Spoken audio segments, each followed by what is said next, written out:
Hello and welcome to Nyam Nyam. Let's make this gelatin cake. Very colourful and very easy.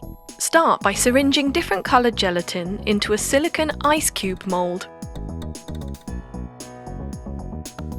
We're doing the colours of the rainbow, a few of each.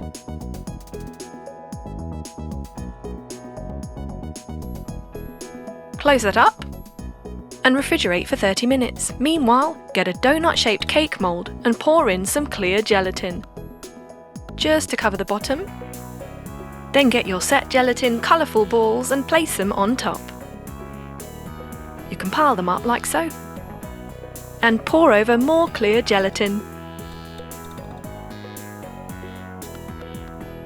Refrigerate that for 2 hours, turn it upside down on a plate, pour white chocolate ganache in the middle, and you're ready to roll. It's really that easy.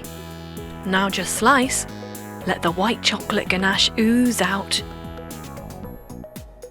and enjoy your gelatin cake.